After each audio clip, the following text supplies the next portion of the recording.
While to kick.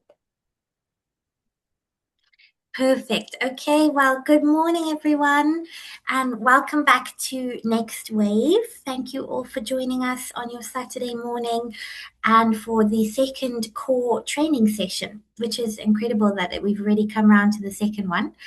It's fantastic to see some of you joining us from last week as well with the excellent session with climate analytics. And for those of you who weren't there last week, I am Sophie O'Donoghue. I'm the Gender and Climate Resilience Associate for UNFPA Sub-Regional Office for the Caribbean. And for anyone who is not familiar with UNFPA, I'm sure there are plenty of you who are, so I will keep it brief. But UNFPA is the United Nations Sexual and Reproductive Health Agency. We work to ensure that every pregnancy is wanted, every childbirth is safe, and every young person's potential is fulfilled. So across the Caribbean and around the world, we work with governments, communities, and young people to advance gender equality, strengthen health systems, promote youth leadership, and support the collection and use of data and better decision making. So through Next Wave, we wanted to create a space where young people can explore the connections I just spoke about between climate change, between vulnerability, gender, health, and data, while developing innovative solutions for their communities. As I said last week, the most important part is that this is youth-centered and you are the heart of the initiative. So today we move from understanding climate challenges facing the region, which we looked at last week with Sasha. We now move into understanding how to create tools and how to use what is available to us in addressing those challenges. And that's where data comes in. So today's session has been designed and to be practical and accessible, and to build your confidence and introduce some of the tools and approaches that we can use to help strengthen your ideas. So as always, we encourage you to ask questions and to contribute your thoughts. And now, before we begin, I'd like to briefly introduce our fantastic facilitators who are here giving up their Saturdays as well. And that is with Women in Data Science Trinidad and Tobago and TTLab. So these two organizations are helping to strengthen data literacy, innovation, and technology across Trinidad and Tobago and the wider Caribbean. I will leave the in-detail description of the organizations to the team themselves, but leading this session is Dr. Letetia Addison. She's the founding ambassador of WIDS Trinidad and Tobago, an award-winning educator, statistician, and researcher at the University of the West Indies. Her work focuses on data science, responsible AI, climate resilience, and sustainable development. And she is joined by an outstanding team of contributors. We have Dr. Kris Manohar, who's a researcher and senior member of the TTLab data science group. We have Lesley-Ann Jurawan, who's the founder of the Agante Foundation and advocate for STEAM education and opportunities for women and girls, and Kavita Jattansingh, who's a researcher and GIS specialist whose work focuses on geoscience and data-driven risk analysis. So we are incredibly grateful to have all of you volunteering your time and expertise to support Next Wave. And I now pass it over to you, Letetia, and the WIDS team. Thank you. Thank you so much, Sophie, for the introduction. And we are really, really happy to be here this morning with all of you, just to share some knowledge and also get some feedback from you all on what you are building for this competition. Really happy to see how many of you have invested your time and effort into the competition, and we are here to help. So first of all, thank you very much, Sophie, for the introductions to myself and my team members. At the Women in Data Science Trinidad and Tobago organization, we are actually part of a global chapter which was started at Stanford University in 2015, which has grown to have ambassadors of local chapters in more than 100 countries worldwide. So I'm very, very privileged and grateful to be leading the Trinidad and Tobago chapter.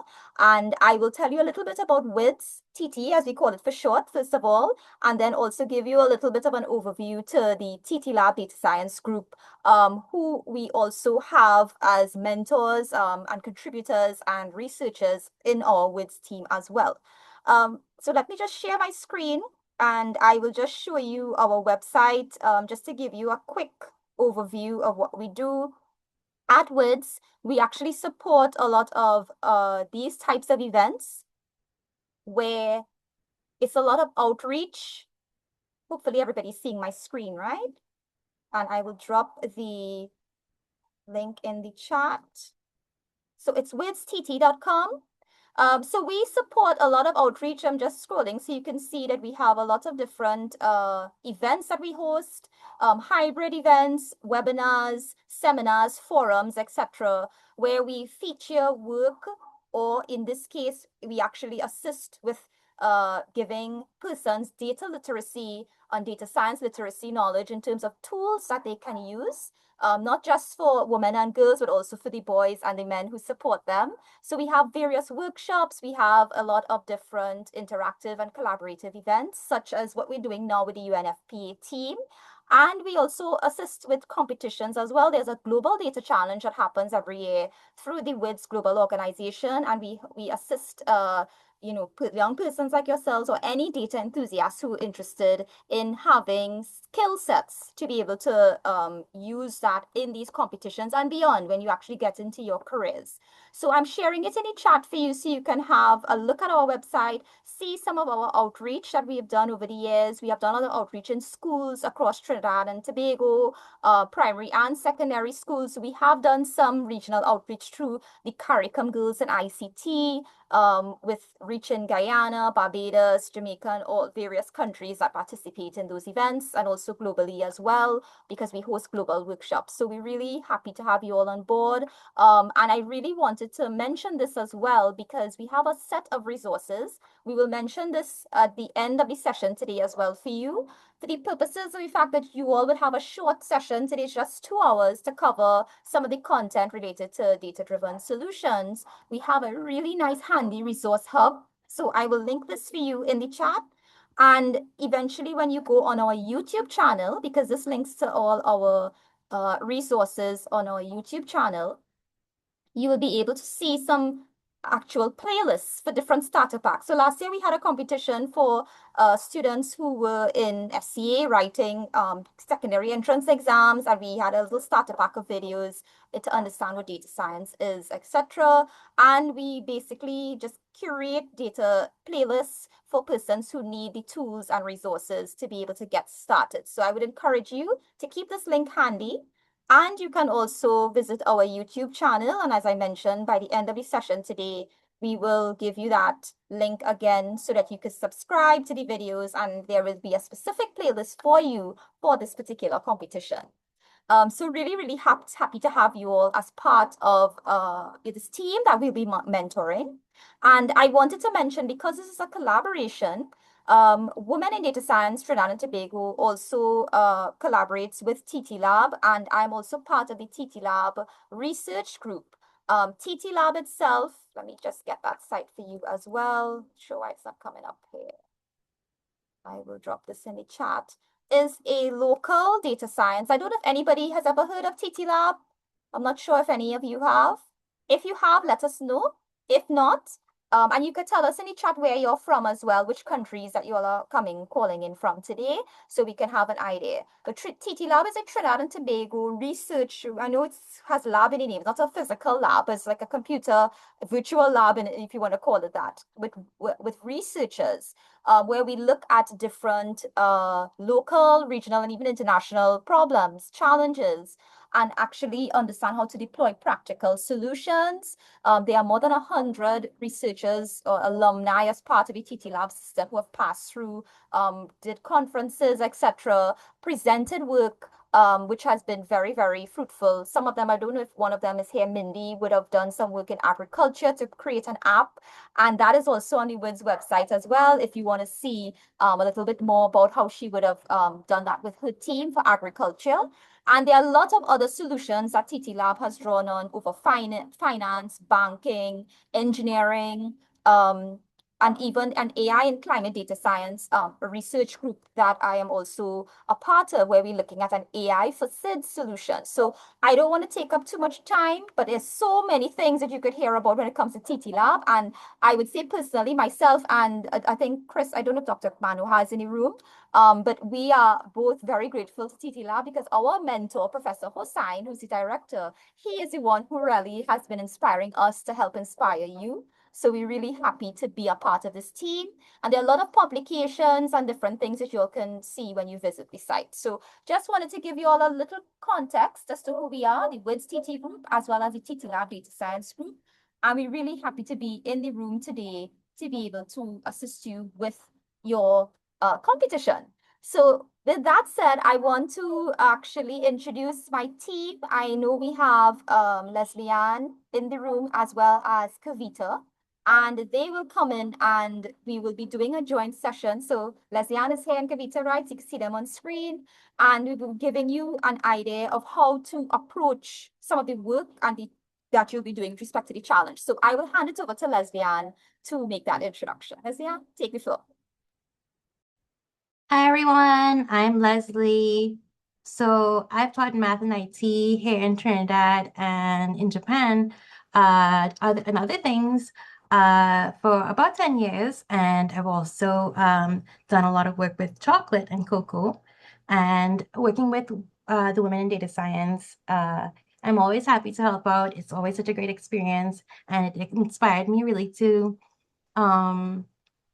start my own nonprofit, the Argante Foundation, and to empower girls in STEM and STEAM by exploring paths and that you might not really usually think of when you think of STEM. So right now we're following some amazing local women in cocoa and chocolate and the science behind all of that. So if you're deciding what subjects to take in school, in Cape or university, please check us out on YouTube or Instagram at Argante, Argante.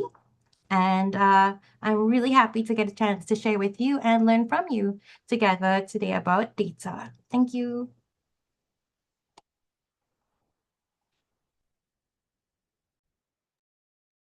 Hi everyone. I'm Kavita Jattansingh. I'm a consultant that uses data to assist in making decisions, particularly in digital transformation, as well as I have a background in geoscience as well as GIS. I'm currently pursuing an MSc in data science at UE. So I've been, utilizing the skills that I've gained through that program and through TTLab to assist in my work and hope to impart some knowledge on you guys.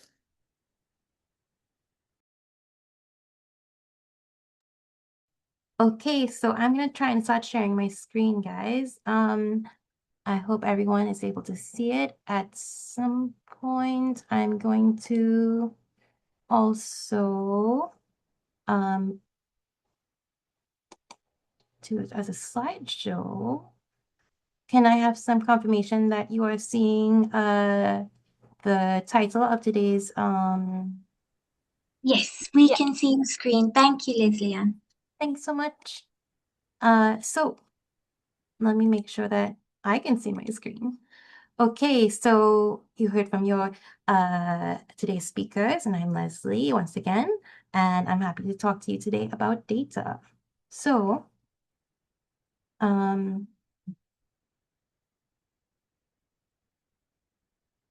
just give me a second here to make sure that we are able to move to the next screen. So Give me 1 second.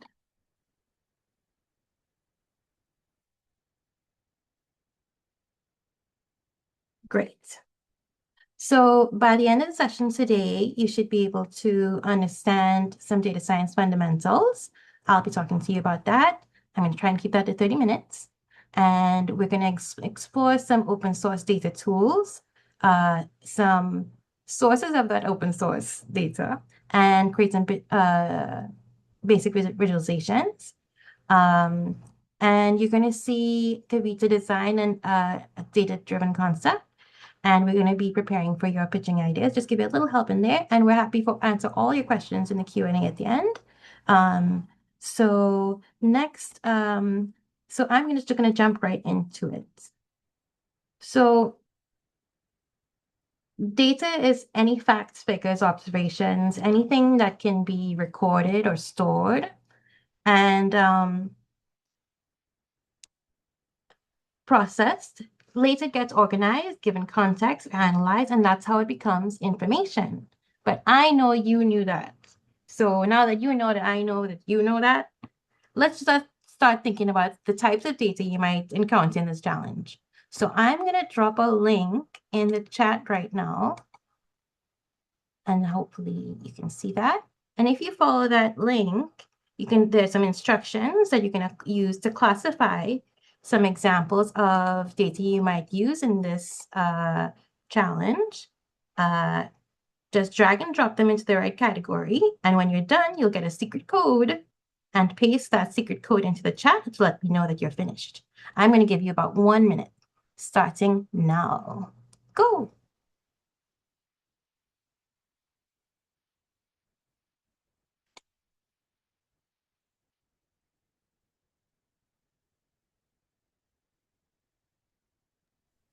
Lesley, can you repeat the instructions again one more time? Just in case. Sure. There's a link in the chat, and everyone's welcome to click on it, not just competition participants. Anybody can click on it. So when you click on it, you're going to see data challenge, something that looks like what you're seeing on the screen here. You're going to click the arrow to start the challenge, and then read the instructions, and then start the challenge. Is that okay? If anyone's having any problems, please let me know in the chat.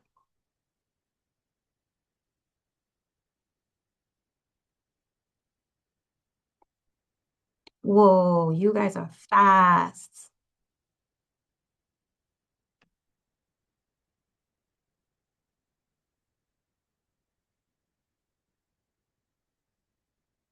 Thank you, thank you.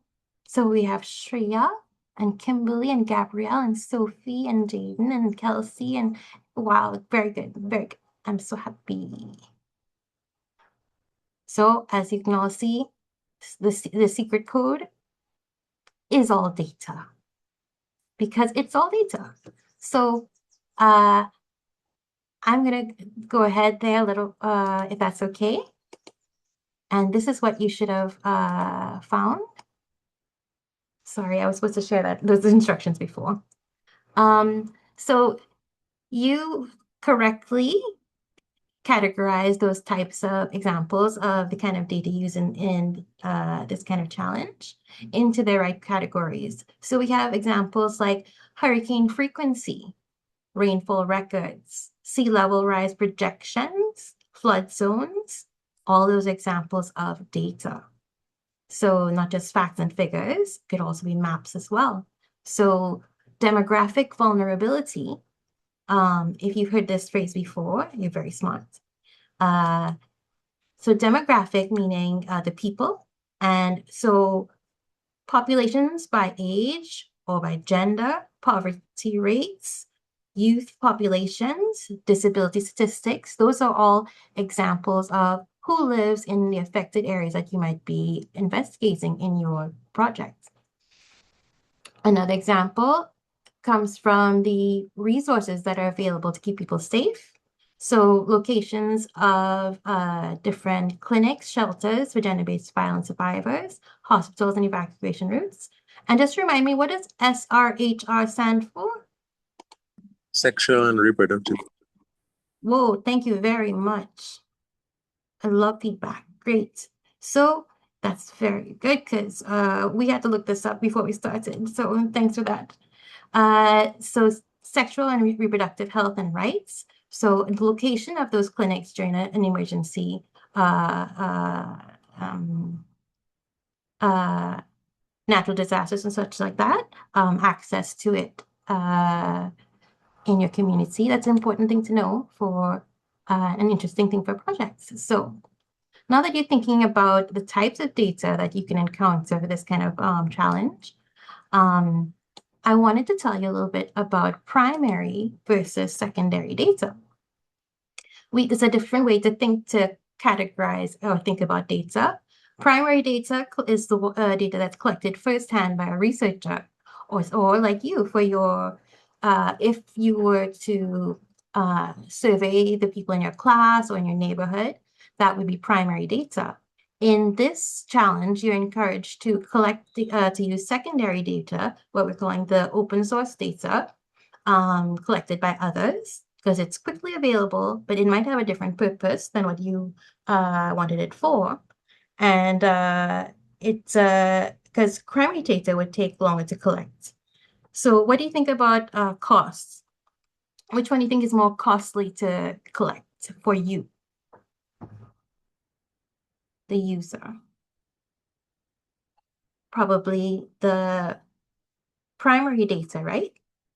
Because you have to pay people to survey or conduct that survey. So it's more convenient to use the secondary data.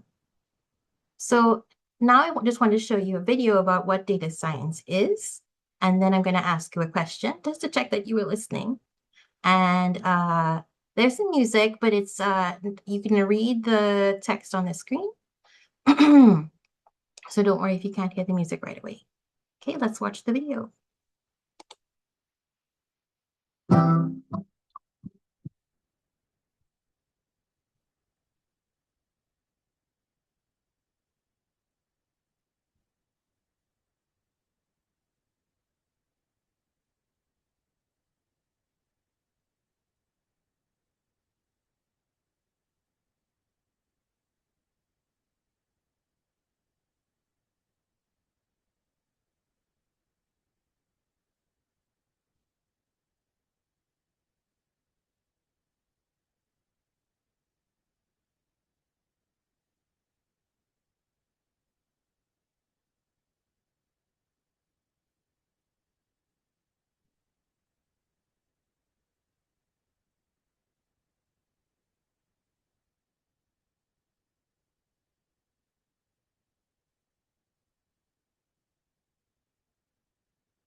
Hey, so if I can cancel that. No, okay. So, going back to the presentation, hopefully you can see that. Presentation. Are you able to see the presentation again? Yes. Okay, great, thank you. Going back into slideshow mode. Great. So based on the video you just saw, can you put in the chat the answer to this question? What's in the blank? Data science is the study of how we collect, organize something, and interpret large amounts of data to make better decisions. Please put that answer in the chat for me. I'll take the first answer, the first correct answer. Analyze, yes. Whoa, you guys are so quick. Thank you so much. Yep, that's the answer, analyze. So, thanks for watching that video with me and for also paying attention. So I'm telling you all this because data is your storytelling tool in this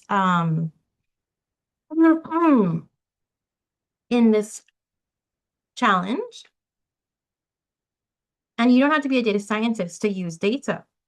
A little bit of fundamental data science knowledge will help you make a compelling case for your community. And that really applies to every facet of your life, in my opinion, including this challenge. So the best tools are free and open source, and you don't need flawless data sets to produce meaningful outputs. Data is powerful, and it proves where and who needs climate action most. So that's the purpose behind your project. There was a question asked maybe in the last session, what's the point of all of this? By developing these tools, we are able to put data in and present our arguments for who needs help where in an organized way that allows people who have the power and resources to help to focus on the places that need it the most.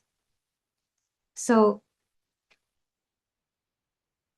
I wanted to tell you a bit more now about just to clarify data science in relation to AI, because you might hear a lot of these terms interchangeably, right? So at its core, machine learning, so AI is artificial intelligence, you know that, right? There's something called machine learning, there's something called data science.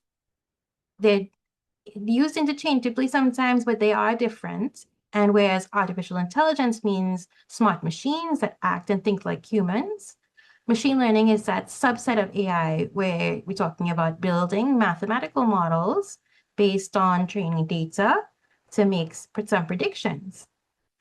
Data science is an intersecting set of all those things, using statistics and scientific methods to extract meaning and insights from that data. So when people say there's been an explosion in AI, AI is taking over, all that stuff, what they really mean there's been an explosion in machine learning.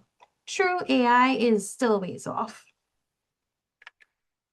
So statistics, it's just machine learning is just statistics framed, and that's at the core of machine learning, statistics. So machine learning is statistics with hype, and hype, machine learning plus hype is what everybody likes to call artificial intelligence. So AI, AI really is helping recognize patterns and supporting prediction and decisions. So it's enhancing, but it doesn't replace data science. So right now, I'd love to hear some examples of AI in everyday life. So tell me something. What are some examples of AI you use in your daily life or encountered? Anything that you has an AI component to it? Please type it in the chat. I want to hear from you. ChatGPT, yeah. Creating notes. What do you like to use? Which AI platform do you like to use to make your notes, Jaden?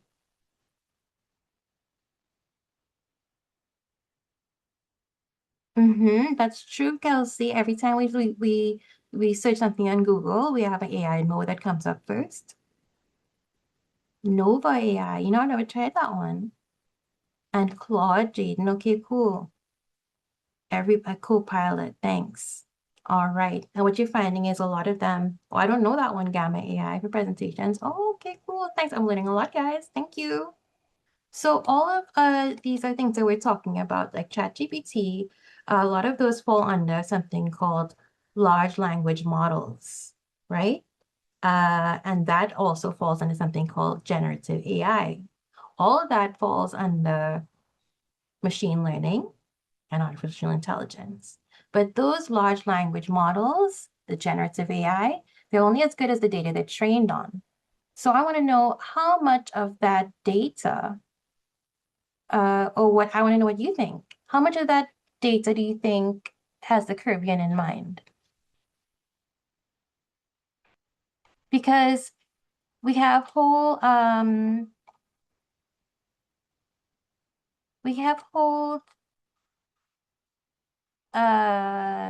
the data that they're being trained on, right?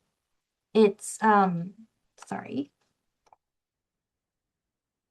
It involves a large, we are maybe our populations in the Caribbean is maybe 0.06 of the world or something like that. I got some stat like that, again, from AI. So when it comes down to these billion-dollar AIs being trained on data, the proportion of data that is Caribbean specific, that is having specific things to do with our climate, our culture, the way we talk. In the worst case, when someone speaks your island dialect or your regional patois, might be flagged as improper input or flawed input. Or there are whole sections where not the weighting of that data is completely skewed, not in the favor of small island developing states like us. So that's where you come in. Your input in this, your data project here. You are providing the data for those decision makers to help address that deficit, that lack of Caribbean island specific data that AI might be missing, right? Whereas there are climate challenges in the Caribbean that are experienced by us, but are being written by people that don't live here, you know? And so we need to have inclusive and people-centered solutions.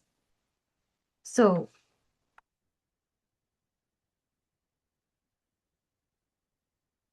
I want to talk about naming the gap.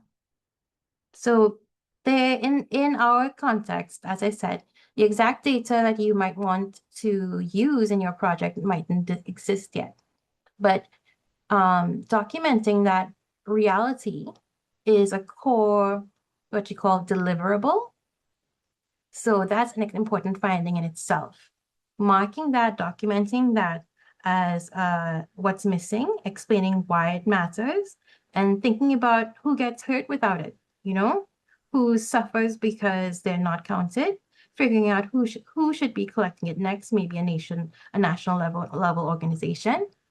In this slide, you can use this three-part gap analysis, naming that data, explaining it, and assigning it. So that's what gives your gap finding purpose. So be as specific as you can when naming the gap, like flood data and separated by gender. So here we have your data to impact pathway. So this is kind of like a simplified data science workflow tailored to your climate challenge. And it goes from problem definition all the way up to your final pitch. Today so this was section 1. This was the introduction. And now for the rest, this is the structure for the rest of the presentation. You already have your problem that you came up with for your group, right? In the next section, we're going to be talking about searching for your data, cleaning it, and how to use it and how to present it. In the next session after that, you're going to see a problem all the way to prototype. So meaning that we're going to define some problem and show you all the steps and the thinking behind it to get to some output. So think about try and identify what is the problem that's being presented and follow the thinking behind the steps to inform what you can do instead of trying to copy the steps, if you know what I mean. So in the final section, we will talk a little bit about an example of how to prepare your pitch, which is the next stage of this competition. And the important thing I want you to take away is that you don't need a fully functioning app. So you have a well-reasoned map, infographic, or documented data gap analysis. All those are examples of winning prototypes. So my advice is to concentrate on your impact, who you're helping, and how the why behind what you're doing. So we'd like to go on to this next session of finding, cleaning, and visualizing open source data. So I need to change, I'm going to share my full screen now. So hold on 1 second. In the chat, anyone, if you feel, you can feel free to put any questions in here while I'm doing that. Thanks.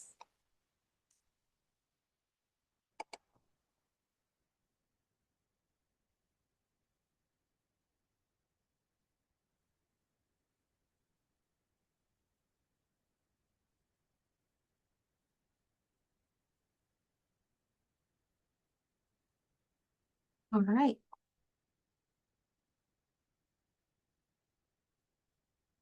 So for this section, I'm going to ask for some help from Dr. Addison, because Dr. Addison is the professional. So Dr. Addison, are you there? Yes, I am. Thank you. So what we do with our data is we're going to find it, clean it, visualize it using open source data. So this is usually the kind of the order in which we go.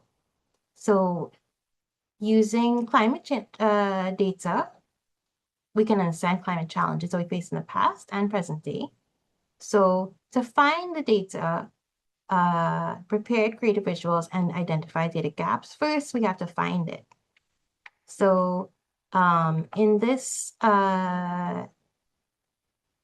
section, we have some examples of open source data. So CARICOM and national stats. You can go here to see, find stats about your country specifically. So Dr. Addison, what do you think I should show first? Should I go to one of these first, the CARICOM ones first? Yeah, let's show them CARICOM, and then at the end we can probably give them a context to Kaggle. Sure. Thank you. And if anyone has heard of any of these, let us know in the chat. Oh, that'd be great to know. So the CARICOM stats here, this is what the website looks like. Everybody seeing that? Yes. Thank you. So we have a quick access to data sets here, view and download. And up here, we also have a data here. I'm going to try the quick access to data set and see what I get. So you see available data sets, statistics by topic and by country. So if you specifically wanted Trinidad, we can go check there. Or economic statistics. So here's environmental statistics. Maybe that's something I care about. So I click there. And here it's broken down further by country. So is there a country that you guys want to see? We take the first answer. Let's see who's quick on the draw. Which country you want to see in the chat? First answer. Oh, wow. So fast. St. Kitts it is. Very good, Gabrielle. Kitts and Nevis. Ignore that. Said Jamaica. That's my little program here. You will see this pop up here when I click on it to save it somewhere. So you save it wherever you'd like. For me, it's going to download. Oh, sorry. I didn't want it to go there. This is supposed to be here. Sorry about that. I'm going to do that again. Hope this goes right this time. And you should see it here if you have Google Chrome. Oh, man. Right? And then you can open it using whatever you have, Excel or whatever you'd like. I'm using LibreOffice, and it'll look like this. So the other option is to save the file and upload it to Google Sheets, if you're more familiar with that or more comfortable with that. And you can check around, and you'll usually see some information by year, and you can identify what they measured, and also what's missing. So you can see they had a lot of stuff for 2011, and then a lot of things missing for some other years, right? Okay, great. So can I close that, Dr. Addison? Yes, that's fine. Anyone has any questions, feel free to let us know and be happy to answer. So I'm back on the slides. Hopefully you're seeing that. So humanitarian data exchange. In this slide, when you have access to these slides, you can also click here to get information here. It's a lot of information, very detailed. It's a little bbit more complex to maybe. So CARICOM would be my first try suggestion. Then there's something called Kaggle. I heard Kelsey has heard of Kaggle. I'm going to click on Kaggle here to take me to the home page, right? And so you would see a register option here. I'm already registered somewhere else, but let's see if I can use it without Kaggle for a second. Can I use it without registering? Yes, I believe you can just click on the, let me see if you can click Go on to the Data Hub. page. Yeah, I'm going to try Data Hub up here. Can everybody see that? yes. Okay, Scroll so down. you can go to data sets. And so Kaggle really is a kind of, let's say it's like a playground for data scientists. It's a place where you can practice data science techniques with the minimum amount of fuss to start up, because they have data sets readily available in varying levels of cleanliness. And so you can search around here. So I did a little search to see if they had any Caribbean data. And I found some things about hurricanes, football data, world demographic indicators. So you can find things like that. So anyone you want to look at, does anybody see a good one? Oh yeah, that's a good point. Thanks. Like, so you look out, sometimes they'll tell you if it's something called synthetic data, if it's made up. So you need to look out for that. What's Blue Bot Dataset? Bayesian Digital Creations Incorporated. Let's see what that is. All right, so they're going to tell you about the data set. You have something called a data card here that'll tell you more about it, more the content. You can view more.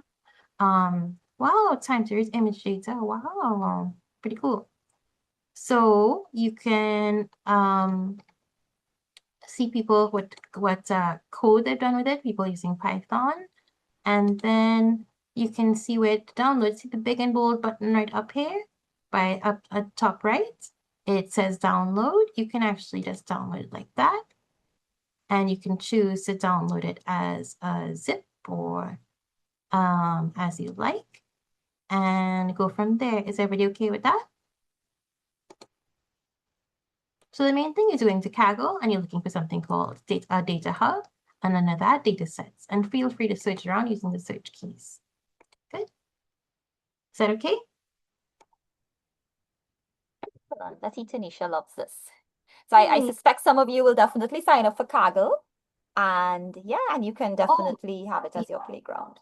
Before I forget, the nice thing about Kaggle too is that there's a learn section that has anything you want to learn about, and even so the courses, like really from the beginning, and they're so nice because they let you try the lessons, like you have a tutorial, and then they'll actually let you try in line here. You can click on some of these things and try run the programs right there. So you don't have to download anything, you know? So it's really exciting. So I encourage you to check that out if ever you're interested in learning something for free. Okay, great. So coming back to here, we have so here's an example of statistical service. For any country, for the country that you're in, there most likely is a government agency that centralizes your statistics for your country. So in Trinidad, it's called the Central Statistics Office, CSO. I hope that's what it stands for, Dr. Addison. So later on, you're going to see an example using the Barbados Statistical Service and a report that they did there.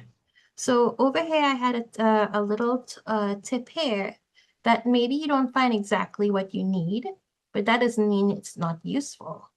You can look for something called proxy data. If you can't find direct flood damage costs, for example, you can look at insurance claims or agricultural yield drops to give you a kind of a guess.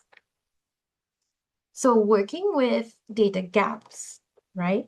The proxy data, when you see proxy data, think related data that we can use to understand the issue or answer the question indirectly. I was supposed to hide this from you, but if you wanted to find data on heat-related illness, right? You can use temperature data or hospital visits.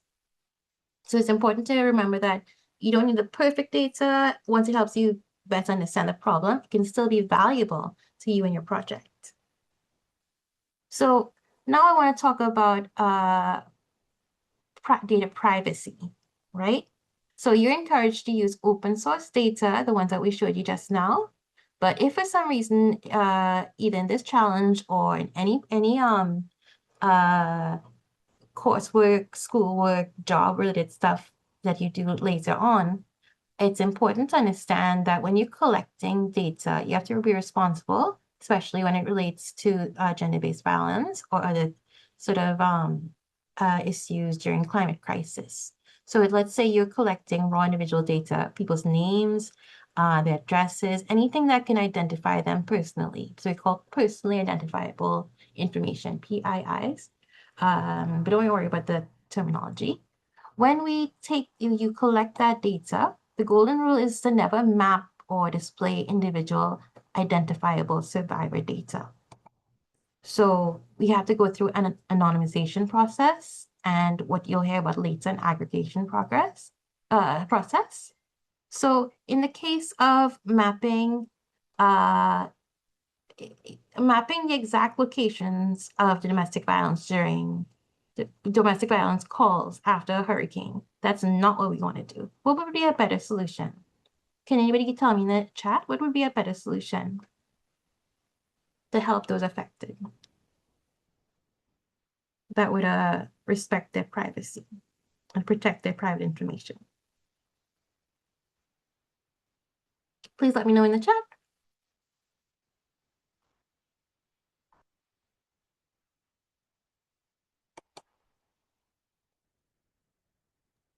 Kelsey says mapping the number of calls by area. Yeah, I like that one. So the area it would be more helpful because that way the services will know which area to focus in on. So mapping the districts that have a shortage of safe shelters relative to their population size, that's excellent. So that's data privacy. Next, we want to talk about when you actually get your data, right? It may not be in a great, it mightn't be the neatest looking thing. There might be missing values. You have to decide what you're going to do with those. Will you delete this whole column? Will you just put in some dummy value? So we need to know what you're going to do about that. We're going to, maybe the formats of your dates are all over the place. This will give you problems later when you're trying to do, to visualize your data. And then maybe there's inconsistencies, like you're writing St. Lucia as ST, SD dot, the whole thing Saint, or so this we're looking for just cleaning up our data so that things are consistent and standardized, and we have accounted for missing values. So clean enough is where you want to be for this challenge because we don't want to spend the time. Your aim is to make it usable as fast as possible, right? Because you have a timeline you're working with. So before you analyze your data, maybe finding the averages of something or whatever, as we said, when we're looking, you can use this slide as a kind of a checklist. Are there any missing values? Are there any duplicates? Maybe it's the accidental duplicate. You have to delete those rows. Are there any formatting issues? Do they need to be organized for consistency? So that's how you make things more reliable. So we want to look at a messy data set that we might be related to our project, our solution in the next section. I'm going to watch a demo of how to actually clean that example, messy data, in Google Sheets. Okay, so I'm going to play that video and let me know if you can hear and see it. If there's any problems with it, just let me know.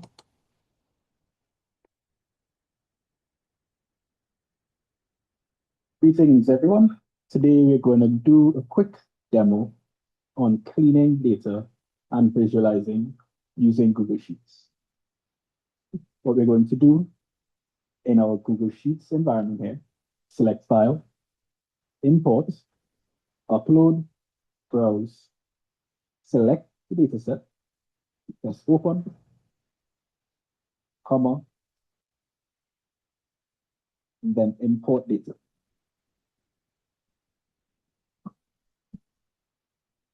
Now, a quick overview of the data we have here.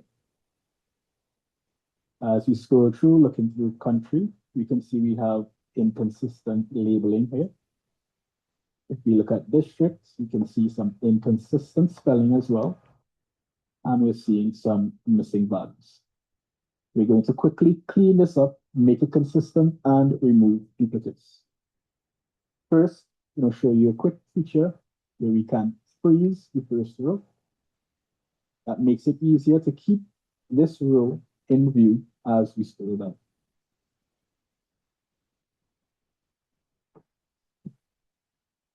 Now, if our data is messy, our solutions will be too. What you're looking at is a toy data set tracking flood reports and clinic availability across districts in Trinidad and Tobago from 1999 to 2023. Notice the problems immediately: inconsistent country names with missing values in both flood reports, clinics available, and inconsistent spelling in districts. Capital D compared to common D. Imperfect data can still tell a powerful story, but first we have to clean. Let's show you how in just a few minutes using this free tool, Google Sheets.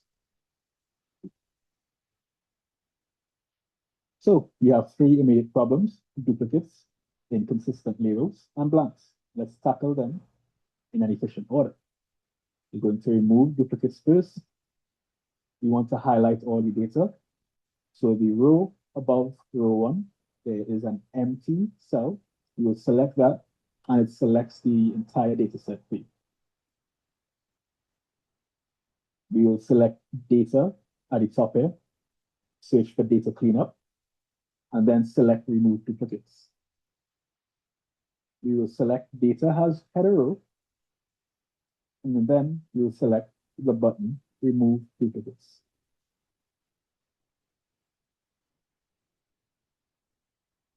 Once that is done, it says 5 duplicate rows found and removed, and we have 100 unique removed.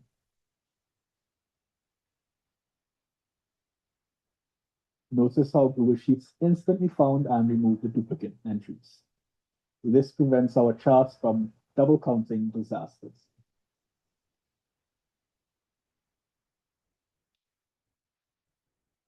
Now, step 2, we want to standardize the labels, and we will do this with find and replace. If you are on a Windows laptop, you will select Control H on a keyboard, or if you're on a macOS, Command Shift H, and find and replace will pop up.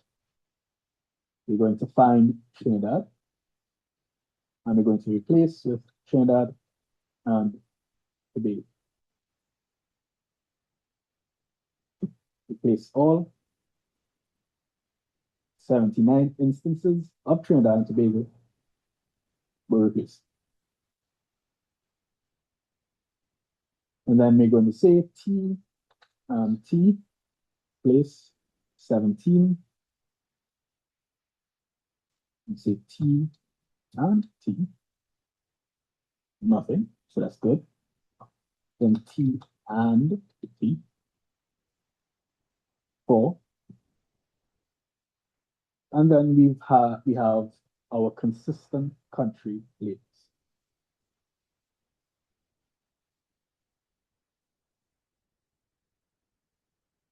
Let me see this.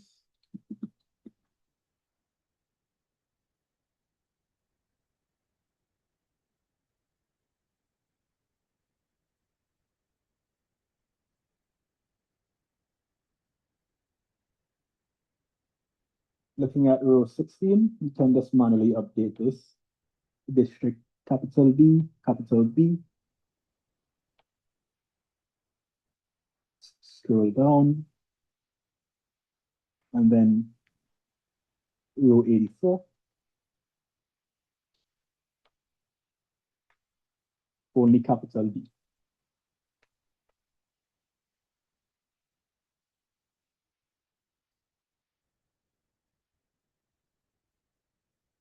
And here we go.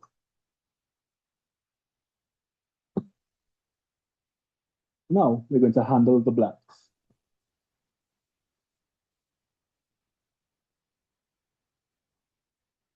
You're going to click on data again, and then select create a filter. Here you can see at the top, it has these filter icons. What we're going to do, select this icon next to flood report, select the clear, and then make sure blanks is only selected. That's okay. And you can see here, these are the missing cells for flood reports. Should we delete these rows? Not necessarily. In public health and disaster response, a blank might mean 0 reports filed, or it might mean data was lost. Deleting it hides the truth. So instead, we flag it. We're going to say 0, 0, 0, 0. And then we're going to clear this filter. Select all, and we'll do the same for clinics available. Clear blanks.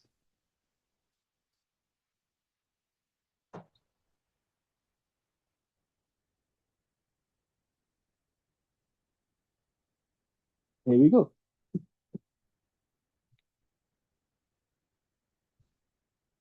Now, everything is clean and consistent and no duplicates in our data. You can go ahead and visualize the data with some charts. Our first chart, the bar chart, we're going to show total flood reports per district. What we're going to do, highlight everything. We're going to insert a pivot table. So we go to insert and select pivot table. We're going to choose existing sheet or new sheet. New sheet is less messy. So make sure new sheet is highlighted. Great. And now we're going to set up the pivot table. Under rows, we're going to click add, select district. Under values, going to click add and select flood reports.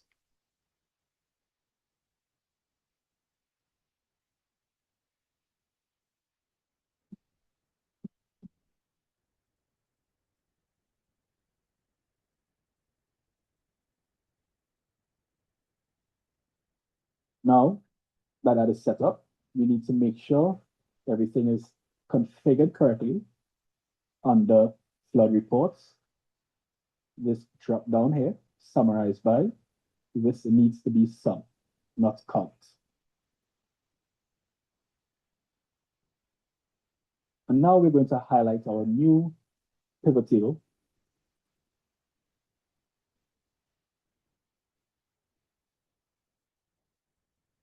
Just the district and the sum, and then create a new chart. Insert, chart, and yeah, next. Now, in the chart editor, which you can access by double-clicking on it, we need to make sure in the setup, we have two tabs, setup and customize. Make sure it's set column chart, and then we can go to customize for the chart and axes titles. We can change the titles to total flood reports by district 1999. Okay. 2023. There we go. Now we have our chart, and the heavy lifting was done via the pivot table. So we don't need any complex formulas to summarize our data.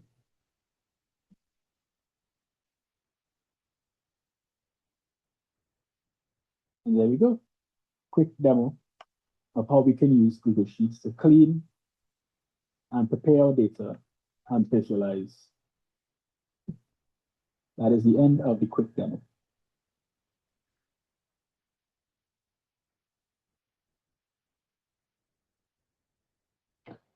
Okay, that's it. Was that great? Thanks, Nicholas Smith, for doing that. So we're talking about the creating effective visualizations. There are many types you can make. We just showed you a basic one today. But when you're making a chart, you want to ask yourself, you can use this slide as a checklist. What should the audience notice first? Can they understand the chart without a very long explanation? Does every element on the chart have a purpose? So you have to think about what's more important, being impressive or making it easy to understand. And easy to understand is always the answer. So a good visualization is clear, concise, and easy on the eyes. If a poor visualization does too much. So we're finding relevant, before we wrap up, right? Dr. Addison, should I go through some tools that we can use? I just wanted to, for 1 second, talk about a couple tools, maybe about 5 more minutes. Is that okay? Sure, yes, that's fine. And maybe we can get the links so we can drop them in the chat so they could also look at them. Great. Great. So what you saw there was an example of Google Sheets. I think everybody's aware of that. Can you let me know in the chat, is everybody aware of Google Sheets? Anyone has never used Google Sheets before? So we take it everyone has.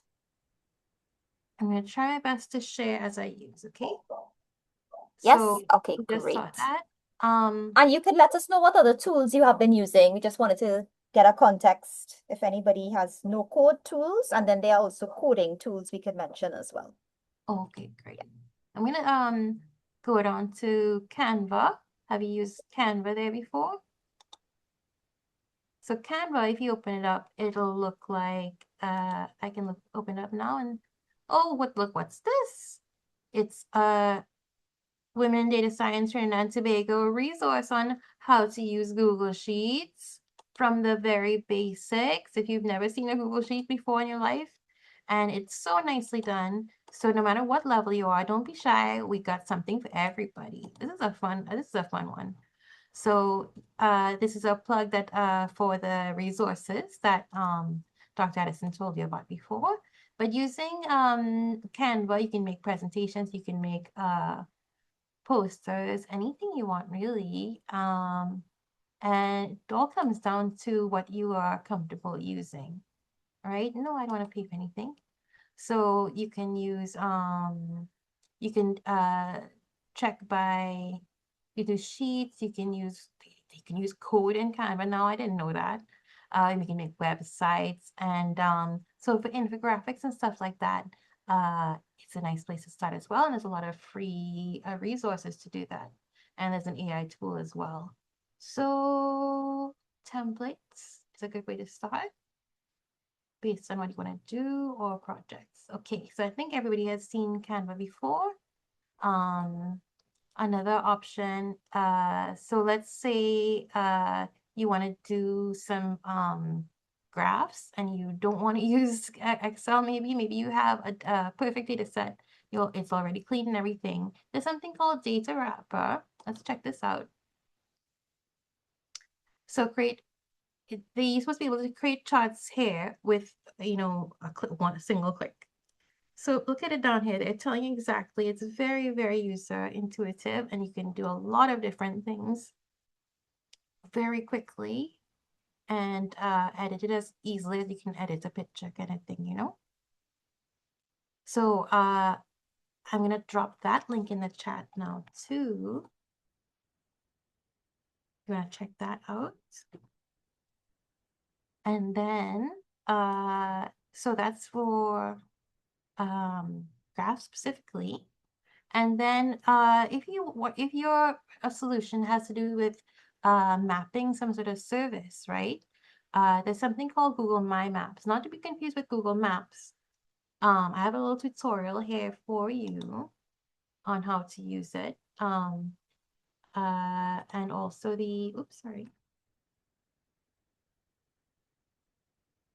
let's go to see if we can check it out quickly. So I try to make something for you really quick here. So you would go to create new map.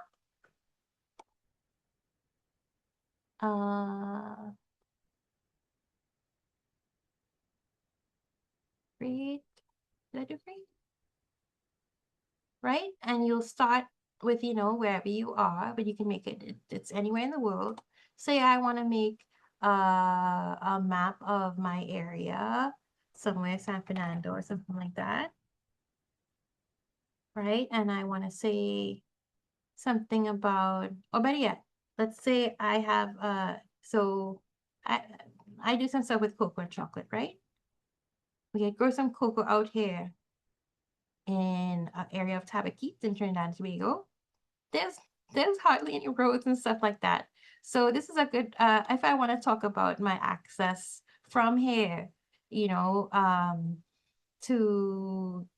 to anything really. Let's say I want to talk about this area, I want to map this area, or some people who are living in this area. I can actually find out where they live, take a little geotags, and or with my phone or something like that, and I can actually just draw things on here, right? So using this tool, I can make some more points like that, and I can name them like that, right?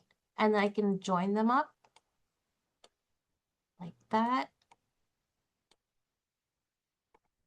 And then it'll tell me the area and the perimeter of that shape that I drew.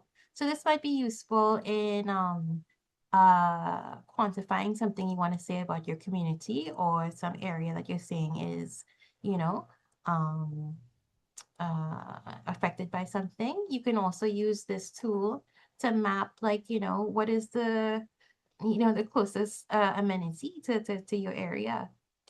You can click on that like that and close that off, save.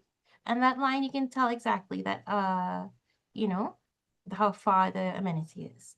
So something like that, there's endless things you can do. So I put a tutorial, there's lots of YouTube tutorials there for you, but I'm showing you some tools, but the thing I want you to take away from this slide is not like, don't do like me, get excited by the tool and force yourself to use it when it's not really the right fit for your project. Think about what it is that your output is, what's the best for that output, and also which has the lowest learning curve, which is the fastest for you to learn. Maybe you know it already, because you have a timeline for this challenge. So don't get confused like me and want to try and learn a new tool in a week or in a day or something like that.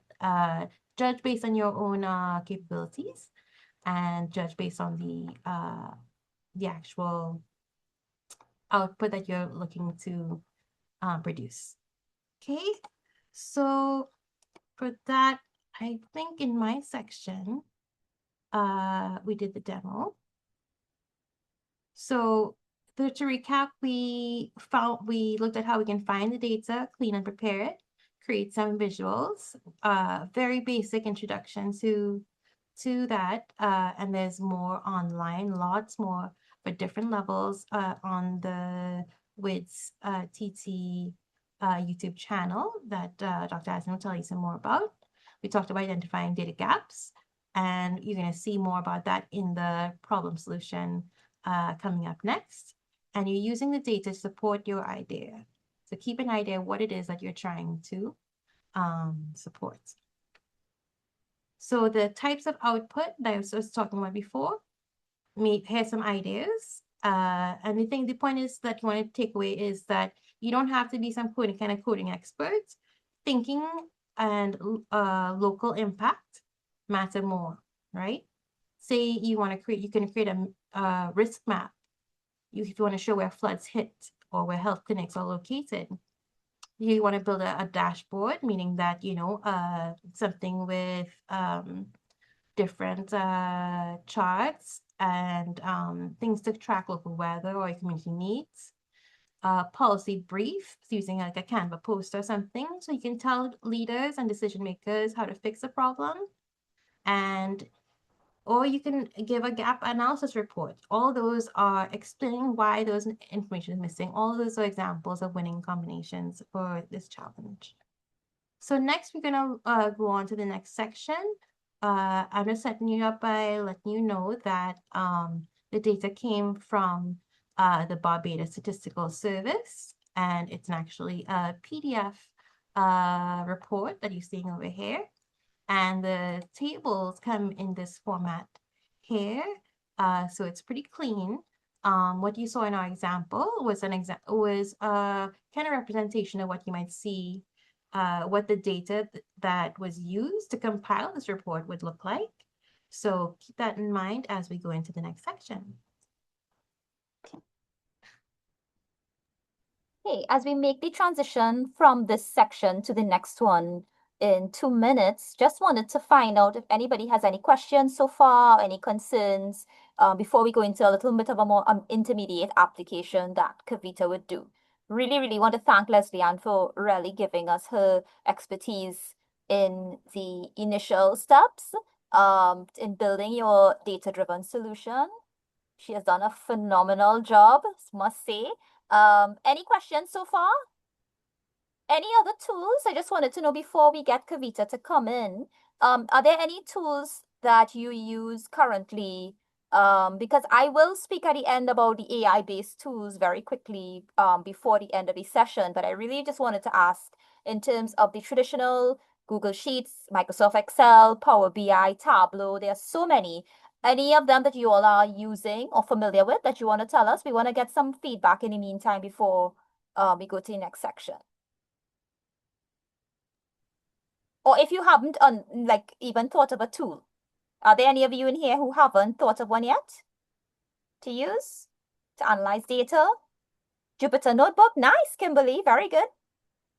See, we have Python. So we have some coders in here as well. Do we have persons using Collab? QGIS, Jaden, very good. What else? ArcGIS also, because well, those two are related for geospatial. What are others using? In the meantime, Kavita, you can start to share your screen. I just want to get a few more. Positron for R, nice, nice. Anybody's using, well, I see we have some coders in here, right? So we're using a lot of our statistical software. Collab, I was going to ask, yes. Google Collab as well.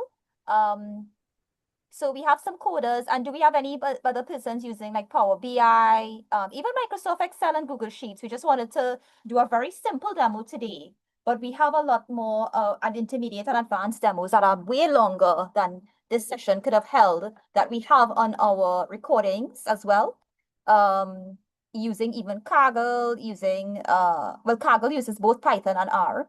What else? Power BI. Are there any other tools any of you all use that we haven't mentioned?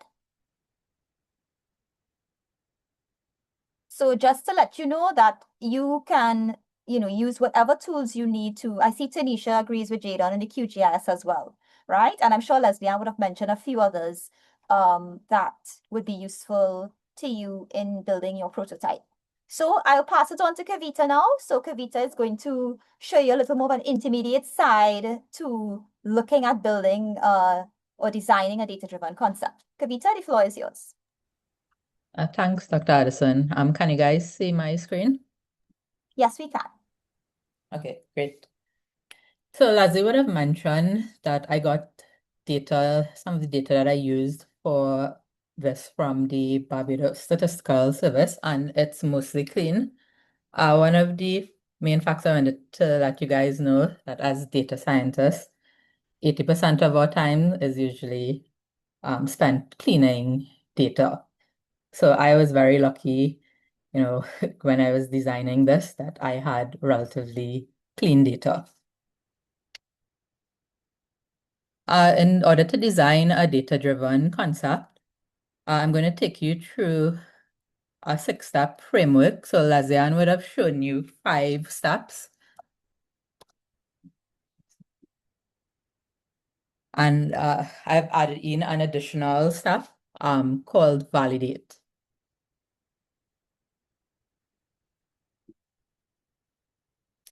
So the first thing is you need to start with a problem. So my problem was, the temperature in the Caribbean has been rising. We have hotter days, and also our population is aging. And how do we deal with that? One of the things that I saw was we can design or we can designate community cooling centers. So this is, where you designate public spaces where anyone can find shade or water and relief during extreme heat. This isn't a new, idea. It's been done before in India. Ahmedabad has, they've developed a heat action plan. Since 2013, they're one of the first cities in the global south to do this. And since they've introduced this plan, it's prevented approximately 1,200 deaths annually. So we're going to go through and see if, this solution can work in, using the Caribbean data. So we have a couple of questions that you usually need to ask yourself, depending on your problem. So, what does the data actually tell you? And which communities would need, community cooling centers the most? And are we missing anything? So I'm going to use data. So in addition to the data from the Barbados Statistical Service, I use data from the World Bank and Trading Economics. These are available online that you guys can access as well for your solution. Before I open the Google Sheet, I'm just going to let you give you a brief overview of what I did. I started with a regional picture, using 8 Caribbean countries and data from the World Bank and Trade Economics. And then I went ahead and combined 2 variables to create something new that would give me insight. It's called a heat vulnerability score. And from there, I let the data tell me, where to go next. Let me just open the Google Sheet. You guys can let me know if you see it, and I'll just make it a bit bigger. Yes, we do. Okay. So these are the countries I used, Trinidad, Barbados, etc. And I use data, the average annual temperature from 2023, as well as the percentage of the population that was over 65. Separately, this isn't really telling me anything. So what I did, this is not based on any scientific, research, but I wanted to show how you can quickly combine information to get something new and provide you an insight. So all I did to create my heat vulnerability score for each country was multiply the average annual temperature and the percentage of the population. And from there, Barbados had the highest score of 432. So this told me, okay, instead of focusing on the whole region to come up with my solution, to, zoom in into Barbados. I just wanted to show you, I also created a couple of charts, some visualizations that Lesley-Ann would have mentioned in Google Sheets. And, this shows the data better than, a table. So folks can actually, if you look at this, you can see clearly that, Barbados had the highest heat vulnerability score. So now we'd go to the next tab in the spreadsheet, which is the Barbados deep dive. So I got this data, as Lesley-Ann would have mentioned, from the 2010 census. And I pulled out information such as, what was the percentage of persons that are 65 years and over, as well as the parishes and the classification of the parish.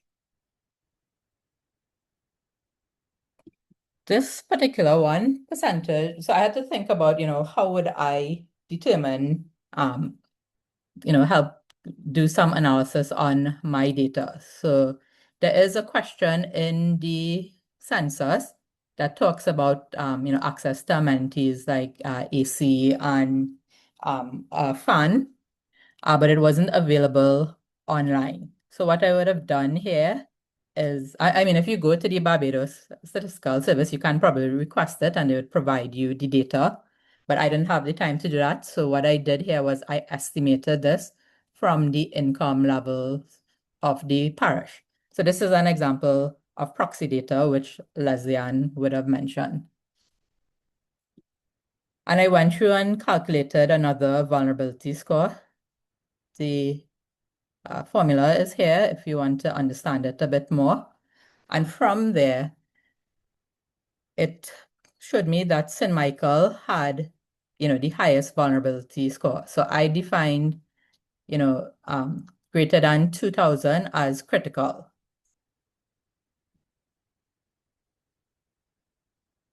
Here I created two visuals that show the same thing, mapping the parish vulnerability score against the parish. So I did a simple table as well as, well, let me just make this smaller so you can see it. As well as a map. So which visualization do you think shows the information better? You can put it in the chat.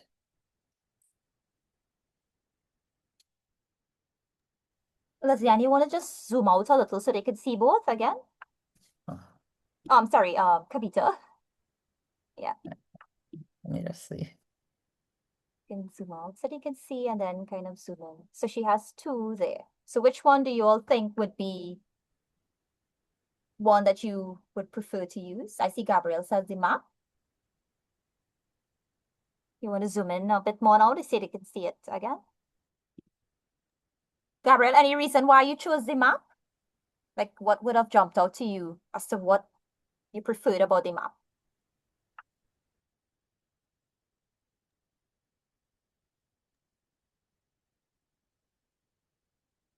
Okay, great. So she said it's easier to, the visual is easier to understand, an easier visual to understand. Anyone else agrees with Gabrielle or you have a different view?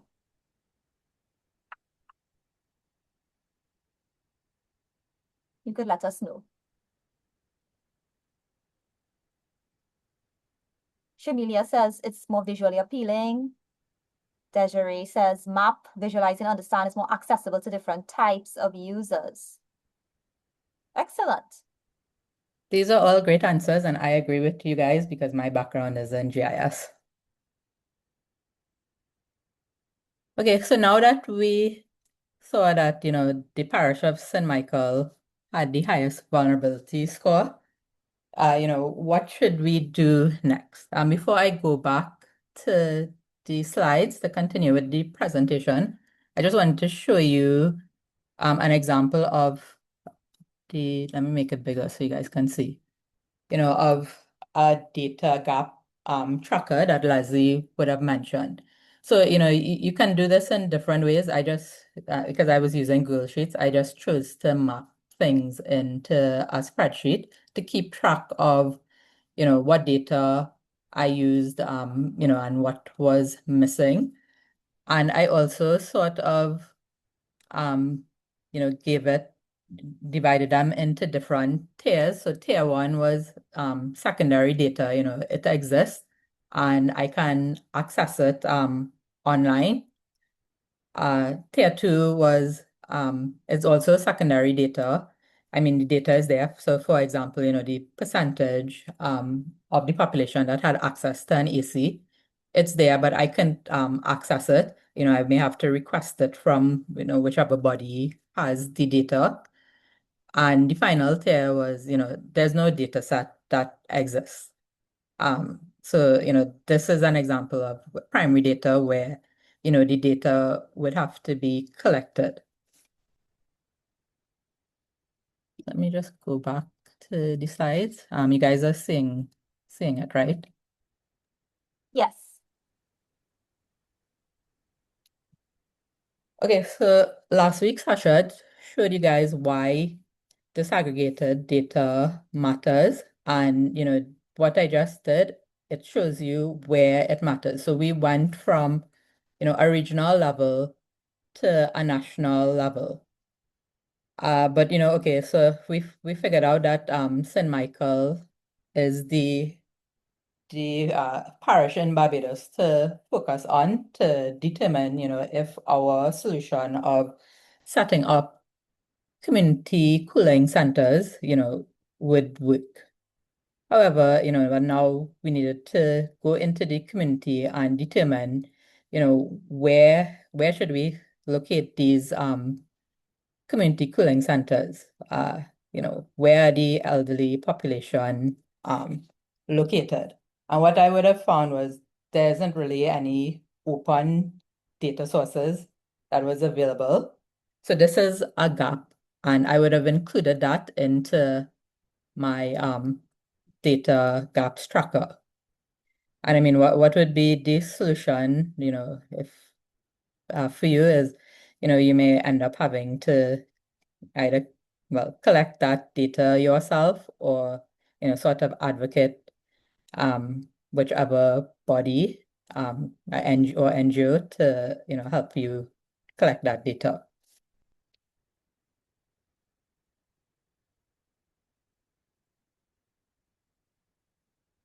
So basically, from what I did, I mean, what the data told me so far was, okay, we know the temperature and the percentage of the population that's over 65 by parish, and we estimated the AC access from the census.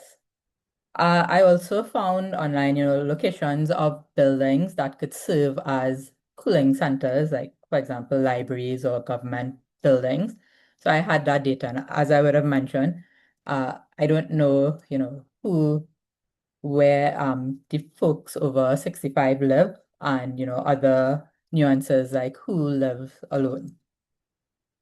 So the last box here is, things that we would need to focus on when designing the solution.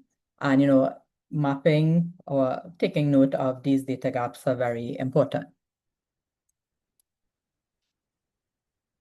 So this was, at the end of the day, the proposal, the solution I would have chosen to do this was a data-driven policy brief, to maybe propose to the government of Barbados or CARICOM. I have a question for you guys, based on what you saw, do you think this proposal will work in the Caribbean?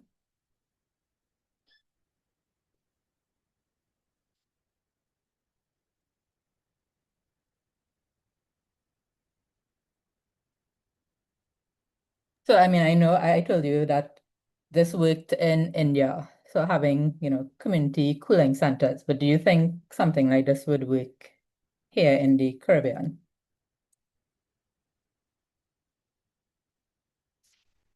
Desiree says, yes, we are melting.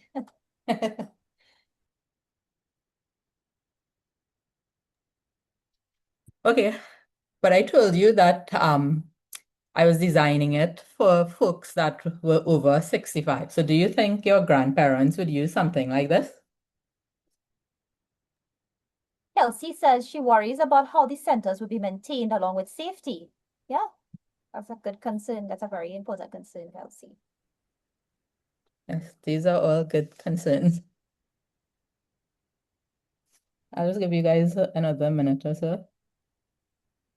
I see Lesley-Ann put an answer. How do we get them there? So these are all concerns, about proposing this. It sounds like, a good idea, as well as, it's been proven it's worked in another country, and actually in India, a lot of other cities have been adopting this idea. So I wanted to move before you on. go on, Yeah. Desiree actually said for the population, I know technology isn't easily understood by the elderly. So that's the initial concern she had based on what you mentioned, the elderly population. Kelsey also said some elderly persons may not have access to transport, possibly a community shuttle system. So that's great. I had thought about that as well. So one of the things that I would have included in my brief was, well, maybe we can have mobile community cooling centers.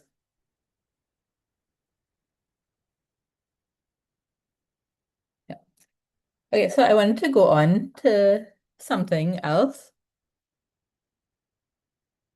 Human-centered design, right? So human-centered design, it puts the needs and behaviors of the people that you're designing for at the center of your solution. And it allows you a chance to check your assumption. So, I would have told you, I just assumed, I came up with that solution because, it worked elsewhere. And I assumed, it would work here. I'd just like to play a brief video on what is human-centered design. It's about 2 minutes. Human-centered design is a creative approach to problem solving, one that starts with people and ends with innovative solutions tailored to meet their needs. When you understand the people you're trying to reach and then design from their perspective, not only will you arrive at unexpected answers, but you'll come up with ideas that they'll embrace. Human-centered design is both how you think and what you do with it. It's a process that consists of 3 phases: inspiration, ideation, and implementation. The inspiration phase is about learning on the fly, opening yourself up to creative possibilities, and trusting that as long as you remain grounded in the desires of the people you're designing for, your ideas will evolve into the right solution. In the ideation phase, you come up with lots of ideas. Some too crazy to work, some too crazy not to try, and you'll refine them, tossing out the bad and improving the good. Making things helps you learn, grow, and test your ideas. Building a simple prototype gets your idea tangible and gives you something to put right back into the hands of the folks you're designing for. Without their input, you won't know if your solution is on target or how to evolve your idea. Keep iterating, testing, and integrating feedback until you've got everything just right. During the implementation phase, you'll build partnerships, shore up your business model, and get your idea out into the world, which was always the goal in the first place. Anyone can practice human-centered design, and everyone benefits, because it gets us all to solutions that are adopted and embraced.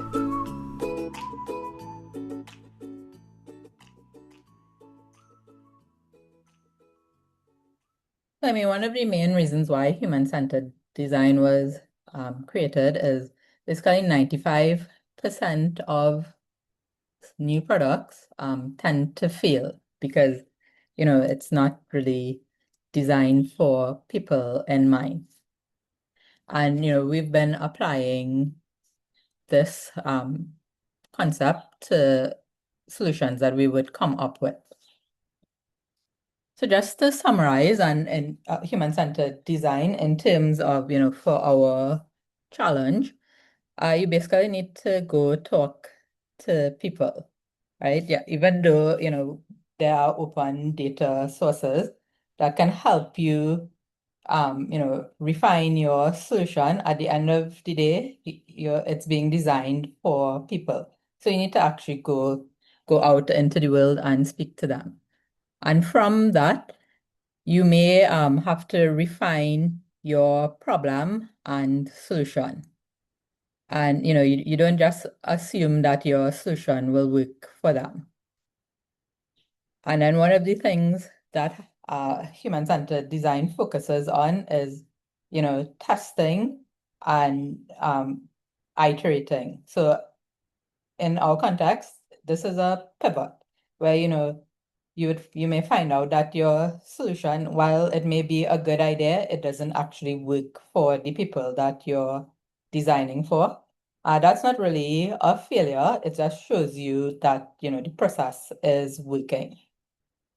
And I mean, human-centered design focuses on iterative and iterations and feedback loops.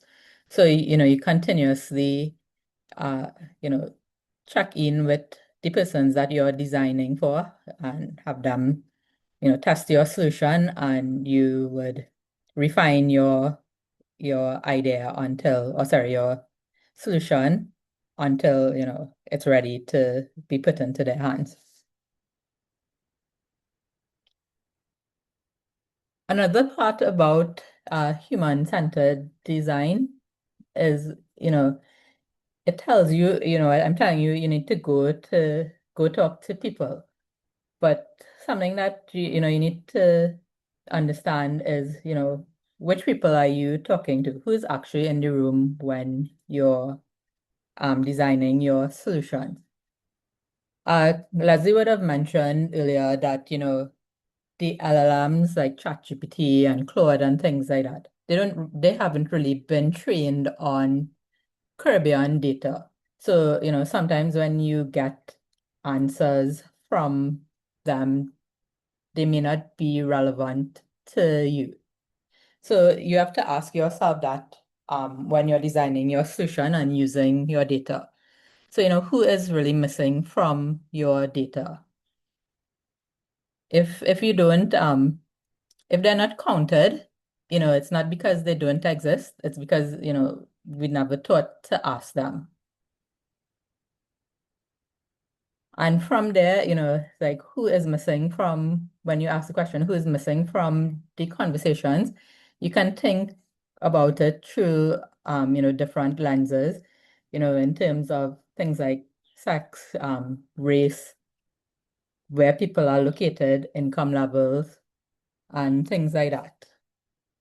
And one thing you should note is generally the most accessible persons in your target group, normally they're the least vulnerable. And, this points back to, what Kelsey is saying, right? Some elderly persons may not have access to transport, to go to the community cooling centers. And I would have missed that, if I didn't go through this process of talking to the persons that I was designing for.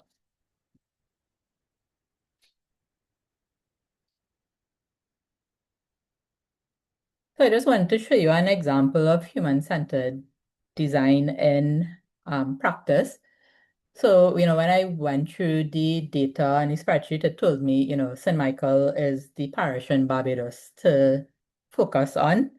And, now I just needed to go into the community to validate, if that solution would work. Since I couldn't travel to, Barbados, I used the next best thing. I asked my mother if this was a good idea. And, who better to tell you if your idea is good or bad than a Caribbean mother. But, I can't just speak to one person, right, to validate my idea.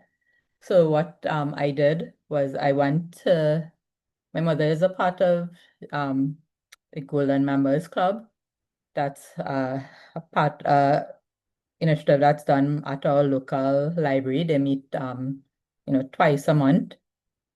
So I was able to go in there and speak to persons to determine, if my idea is a good idea for the Caribbean.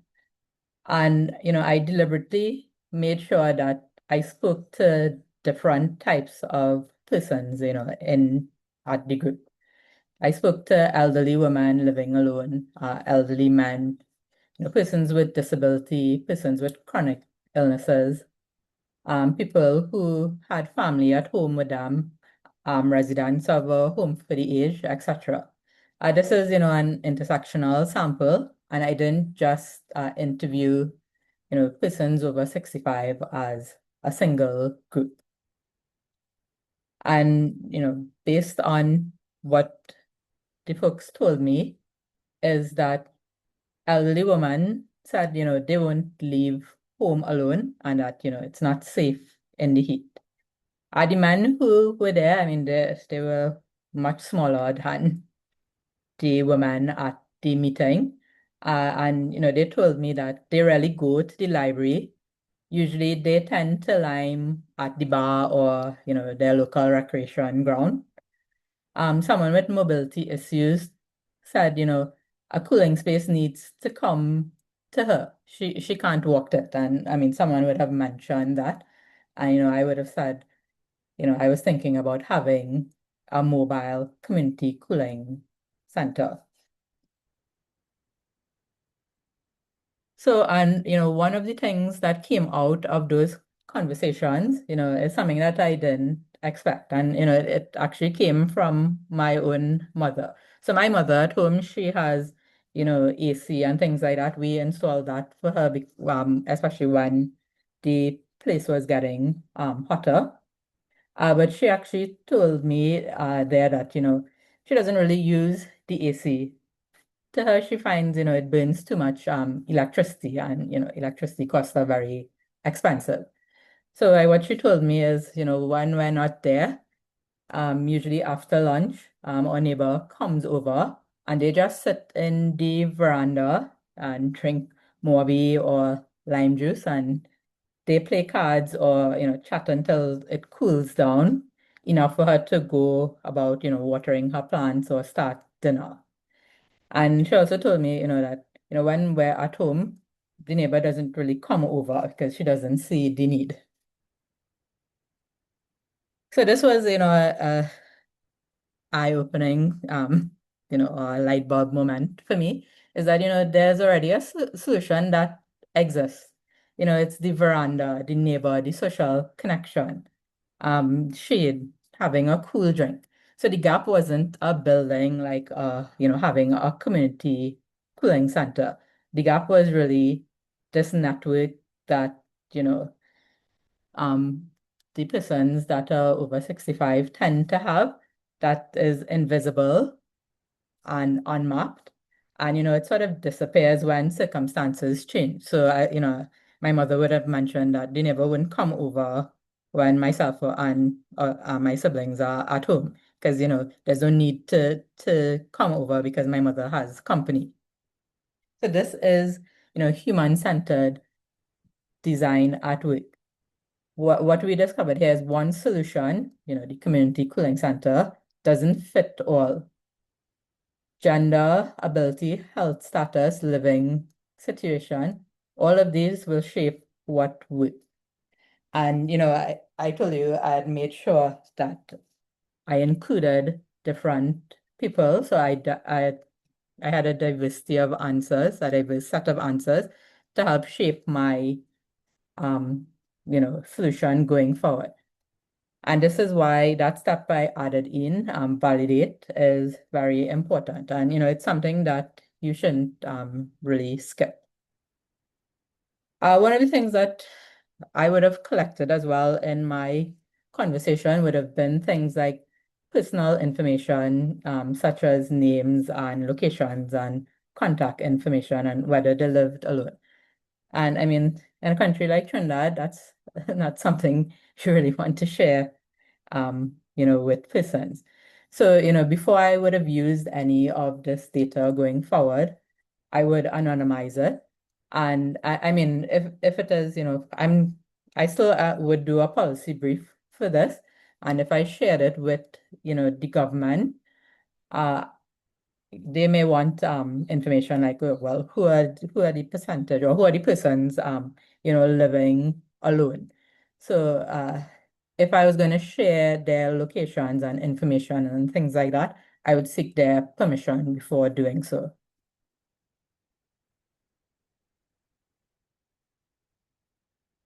So in the, let me just go back to it. So in the spreadsheet that you guys will receive is a concept design canvas, right? And we don't have time to go through this, but you can do it for homework. You can apply it to your problem to ensure that you guys are going on the right track. So I would have put in things related to the problem that I was solving, and you can use that as an example to help you. I'd like to turn over back to Dr. Addison, who will give you guys some advice on pitching your proposal. Okay, thank you very much, Kavita. I know that was quite a interesting, intense, but also very informative, I must say, part of the session. Anybody has any comments? Because the hardest part for me right now is following both Lesley-Ann and Kavita. I think they covered everything so well, right? And I have to be very short with what I'm going to say to you now for the sake of time, but definitely really happy that they were able to give you those contexts. Do you all have any questions before I jump in? Because I am actually going to just basically speak to you about two projects that I have been, two teams that I was on for the past few years, where we won two different challenges, related climate challenges, one regional and one international. So that will hopefully give you all some ideas and context for your pitches. And hopefully some inspiration as well.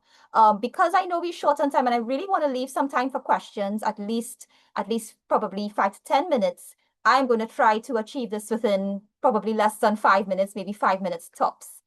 Before I start, I'm just going to share two important video links for you. So if we don't get to go through them fully right now, I will actually have you review those and they are in the chat.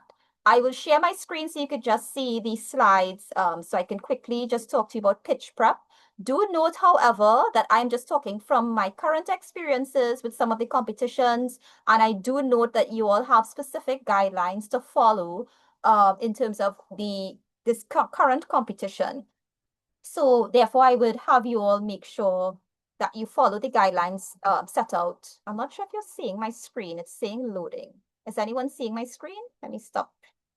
Is it showing up? Still loading. Oh, Still there loading? it is. We see it. Okay, excellent, great. So pitch prep.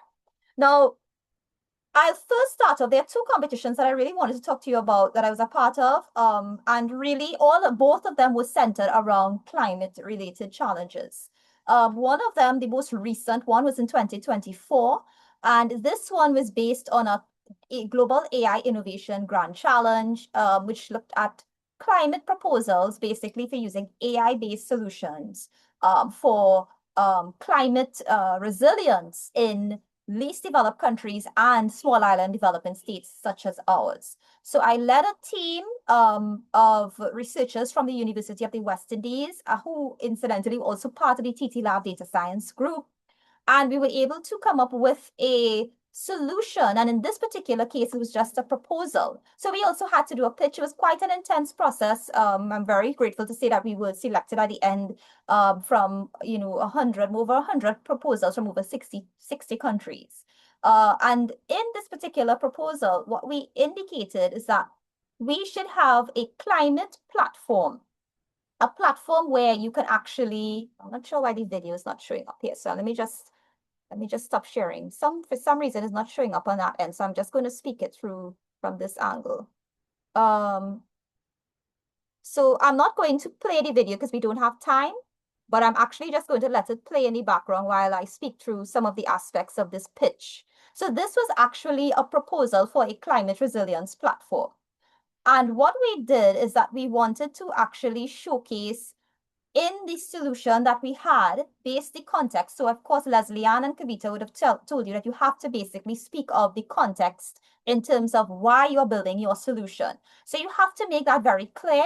I would actually advise you to be very quantitative about it. So you could see I would have indicated in this solution about the GDP losses, and it was an early warning solution for our SIDS Caribbean islands, because here we do have traditional early warning systems, but they need to be advanced. So in our solution, we spoke about using an agentic AI-based system. And this particular system, what we would have done is we would have had an actual platform, and I can actually give you the platform. We actually demoing that. Remember, Kavita mentioned just now, I was thinking about designing with the persons who need it. So in this specific space, what we're doing is looking at bringing variables like information with respect to satellite data, with respect to climate level variables, temperature, precipitation, all of these different impacts specifically related to floods, looking at the social context in terms of what's on the social media pages if people are experiencing floods in their area. And what we want to do is bringing all that set of data into one platform. We actually have a demo with some stakeholders here in Trinidad where we're looking at the disaster management professionals first. So I wanted to make sure that you understand that you have to think about when you're pitching, who is the specific audience? In Kavita's case, she spoke about the elderly persons and she spoke about how these would impact them. Be very specific about that particular audience that the tool is for. In our case, this solution really supposed to serve the community overall, but we recognize now that going from the proposal pitch to actually going into building this out, which we are doing, we have to be very specific in the phases. And I mentioned this because when you have to indicate, I know there is a $3,000 amount that you have to actually let your pitchers know when you actually do the pitch. For those of you who will come down to that specific part of the competition, you have to be very clear about how you're going to outline how you're going to use this specific funding.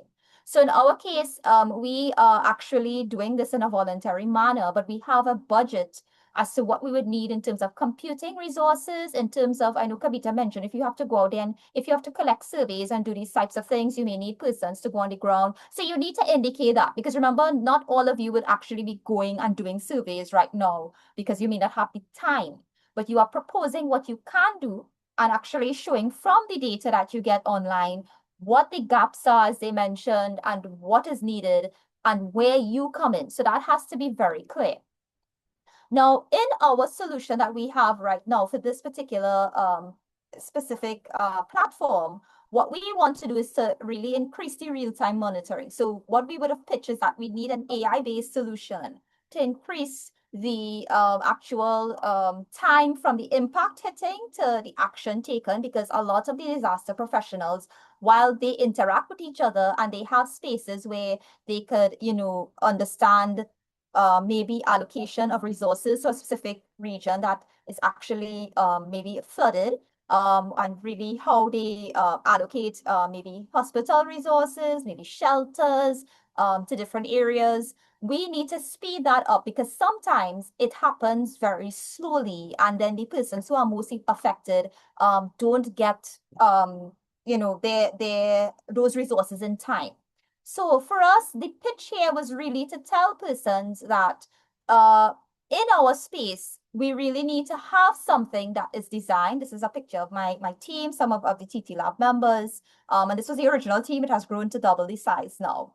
And we really wanted to let them know that in our pitch, we see this as something that is investable, something that you could actually collaborate with governments. And imagine we actually are collaborating currently with our Ministry of Public Administration and AI to build this into a use case for flood risk. So we went from the proposal stage to actual implementation.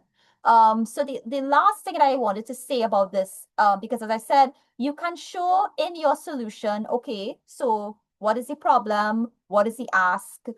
Maybe what is the data, what you can provide. But what's going to be different from other people who are doing similar things? Remember, a lot of us have similar tools.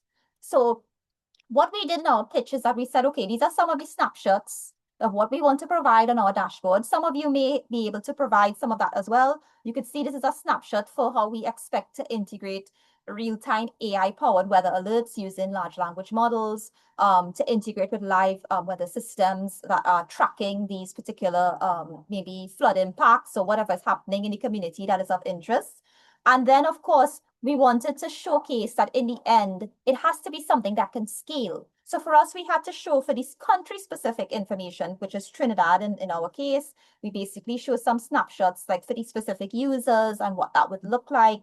And then, of course, really tell them in a tangible way where it is that we could see this going further. So for instance, in our case, let me just go back to these slides. What that means is that we would need to actually think about scalability in terms of what are we doing and is it something that we could accomplish? So I know sometimes when you propose something, you would want to probably have, be a superhero and take care of all of these problems at once. But I will caution you as a project lead for some of these types of projects that you recognize when you want to actually pitch to people that we could scale this. It has to be something that's doable and measurable. So you see how Kavita showed you all a sheet, a template that we will share to track and see how you will accomplish those various aspects. That is super important. So we will share those resources and you will get the links for the specific aspects of the videos, etc., to help you along. And I know Sophie and the team at UFPA will also provide you. Some of you would have probably already have looked at the rubric and then the context for, eventually when it narrows from the current number of teams down to the 8 teams who will do the pitches, etc. But my advice to you is when you're doing all of this at the end, when you want to come to the pitch stage, you have to think about how you want to fund this. How many aspects would require resources from different ministries, maybe technology solutions where you need to understand what does that cost, and if you're using existing data, if you need to collect more data. But I would say keep it at a level that could be accomplished. And then, of course, in your pitch, you can say how it can scale to different countries. And that's where you have to be imaginative, but also understand that that also comes with a cost. So I just wanted to give you some key takeaways, just because I know we're close to time and we have about 2 minutes.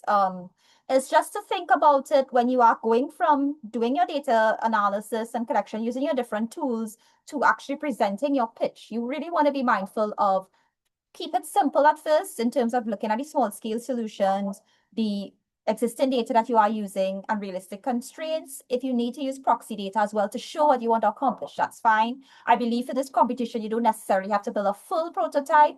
You may be able to show the different snapshots. So some of you are more advanced and you could probably do that part as well, but be guided in terms of the guidelines. And then focus on the real world impact. Use data responsibly. I know some of you will use AI tools to assist you along the way. Although I lead an AI and data climate resilience group, I just want to mention that we are very, very mindful that AI tools have to be used responsibly. And Lesley-Ann mentioned in terms of the Caribbean data and training on our data, we have to be mindful of when you put in persons, you can't put in persons' names and locations and these things. Kavita also mentioned, you can't put these things into these open source tools or like ChatGPT, etc. I know some people take chances with the paid versions. I know people do that. Please, please, please, please, please do not do that. That's not a good practice. So that's where we have to be mindful of what the technology that we're building and then how we are presenting that, because we don't want to put persons at risk.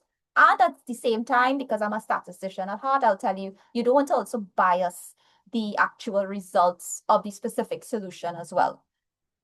Because sometimes it can be biased, as you could see a lot of the actual solutions that are out there. Some of them are more biased towards the global north. So we have to really try to build more solutions now that are really homegrown, right? Focus on the real world impact, use the data responsibly, and I know Kavita mentioned designing for the people.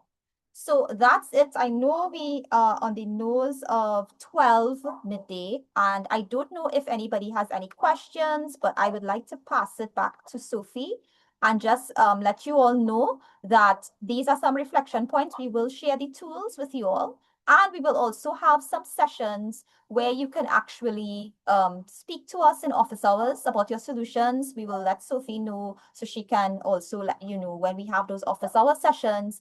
and mentor sessions, so to help you along with your solutions. And we would really like to thank you all today for being a part of the session. Our WIDS YouTube channel will have a special playlist for you as you go along to be able to build your solutions. So I'm opening up the floor for questions, and I will pass it back to Sophie now. So if there are any questions anyone has, I know it's been a packed session, but I hope it's been informative. Sophie, back to you, and let us know if there are any specific questions. Thank you very much, Letetia. I do want to give the floor to the youth if everyone does have time to see if there are any questions. And after we've done that, then I will close off the session. So everyone, I highly encourage you to take use of this massive opportunity to speak to these amazing trainers live. So please do go ahead and ask any questions.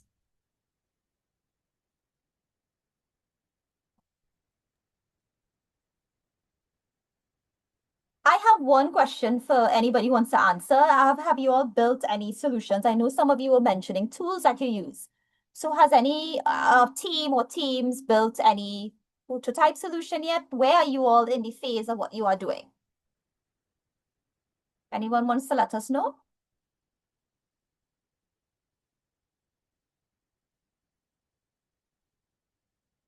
Maybe I can call on someone. I'd hate to be the lecturer calling on students. Let me ask Tanisha, would you care to share? I know you were speaking earlier in the chat. I'm just calling a few names who mentioned earlier. Or is it that you don't want to share because other teams are in here? That's fine as well. But just wanted to know if anybody is in a design phase, collecting data, or if people are building tools. Initial phase, just started, Shanilia, and that's fine. Planning phase, Gabrielle. Okay, interesting. That's great. And y'all can be in different phases, and that's okay. So don't feel stressed out if you feel like you're not where you want to be. And please understand, if it feels too easy, then you probably need to ramp up what you're doing, because I feel like if you're not asking yourself enough questions, you're not feeling stressed out, then you probably need to think, okay, can I elevate this a little bit more? So, thinking about it and really overthinking sometimes indicates that you're on the right path, because you want to be very critical of what you're doing. Right, Tanisha said she is running process of research idea. And I will say procrastinating still in the process. And that's okay. All of this is part of it. So I want you all to be okay with feeling like you still trying to understand. And that's what we're here for, because we have all gone through this. A lot of us are researchers, and we really, really want to help you along so that you could build the best solutions that you can. Because we don't just see this as a competition. I think this is a training ground for you all to go on and build solutions. You're already youth, you're already the future generations for the Caribbean. And this is really, I really want to really thank you, NFPA, Sophie and her team, for this very innovative challenge and really bringing in, like, it's in a regional context. We're really happy to see that you all are supporting the cause for the benefit of the region as you go on. Designing a data dash, very good, Jonathan. Very nice. I'm glad to see that you all, and I know as one thing I also wanted to mention is that even though I guess it's a competition, feel free to also reach out with each other, because remember, as I said, we are Caribbean people in the end. So at the end of the competition, I really want you all to also make friends and really understand what each other is doing as well. This is part of it. That's how we all get to know each other. And I think one of UNFP's goals, as well as ours in WIDS and TTLab, is really to have a community space where you feel safe and supported, right? So I'm really happy to hear that. Anybody has any burning questions? If you don't necessarily want to ask the questions now, just know that Sophie will mention to you all when we do have our office hour sessions, which will be some themed sessions. You could come into rooms with us to speak, and we will also chat with you on Discord as well. I know you all are on the Discord platform. To see, if you'll need any help in those phases, if you're in the data phase and you need some assistance, if you're building your prototype, or if you're even just looking at how to even start, that is also something that we are here for. So Sophie, I'll pass it back to you if there are no other burning questions, and just know we all here to support you in this journey. Wonderful. Thank you very much. So We have come to the close of our second session, and again, we'd like to give a massive, massive thank you to Dr. Letetia Addison, to Dr. Kris Manohar, to Lesley-Ann, to Kavita, and to the entire WIDS and TTLab team. I don't want to miss out anyone, but today has been so insightful and engaging, and definitely even myself, I have left knowing more about data than I did before. So thank you very much. I think it has really been helpful in demystifying data as well, making it seem less scary. It's something that is really useful and helpful and is an essential part of this challenge. So thank you for taking us through that. As Letetia mentioned, of course, it is a competition, so we also understand if you don't want to share your ideas with the other participants, but we do really encourage that you engage with each other, that you use each other as well if you are stuck or you need help. The mentor sessions will be explained more clearly in detail, so look out the use information pack that we have given you access to when we first joined Next Wave. We will be constantly updating that information pack. So please do keep your eyes on that, because as we move into the mentorship phase, we will provide more information on that. And of course, we will update you over email and using the WhatsApp group chat as well. But as Letetia mentioned as well, the Discord is a great sort of facility that you can use. So please do make sure that you have registered onto the chat through the Event Tornado site to make sure that you do have access to that. But we will go into that more when we move into the mentor phase. So again, I'd like to thank our incredible trainers, and I'd also like to thank the participants. Thank you all for joining on your Saturday and for engaging with us through the chat. It's been such an insightful session, so we are very, very grateful.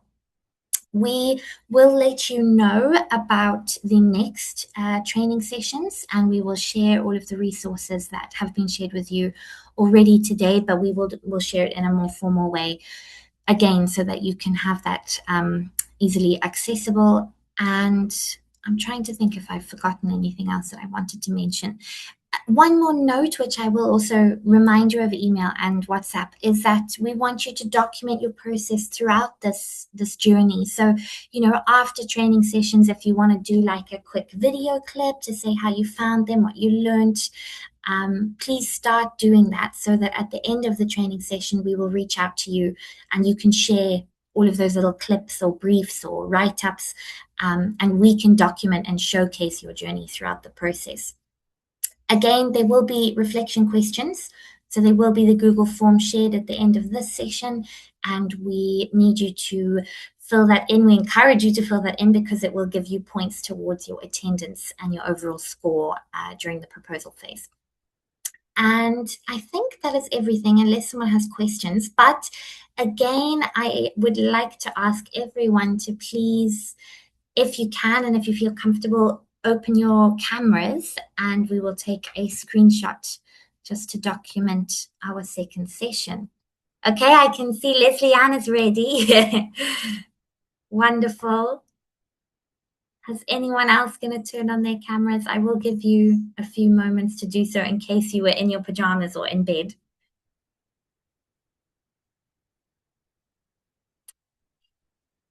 Anyone else? Surely one of you will please Kris, Kavita, share. I'll put my team on the spot as well. Okay, Kimberly, yay, thank you. That's fantastic. No one else, Daria? I'm trying to call you people video. Anyone else? Calling out Okay, Jonathan, nice. Jonathan as well. That's okay, Yay. Shanta. Kavita, I'm seeing you. Kavita's back. Excellent. That's wonderful. Shamelia, I see you coming on. Your hair is a mess. Okay, we don't mind. Shamelia, your hair looks great. Oh, and Chantal, yeah, Chantal, no, come on. Okay, We'd love to great, see you. great. Now I have to figure out how to try and get everybody in one screen. Oh, Okay, here is Kris. great. There's Kris. Thank you. Chantal, looking great. Wonderful. Thank you, everybody. Okay, it's going to take a few moments. So I'm going to screenshot the first page that I see. Everybody smile. Okay, first page has been taken. And now I'm going to go to the next page. Everybody smile. Okay, great. Thank you very much for doing that. And again, thank you very, very much to the WIDS and TTLab team. You've been fantastic. And we will be in touch about mentorship and the next live session as well. Thanks, everyone. Take care. Have a great day. And you all are most welcome. Thanks, Sophie. And thank you, my team. Bye, everybody. Take care. Thanks Bye. again. Thank you so much, Lesley-Ann. It was really Kavita, fun. Thanks for thank having you. me.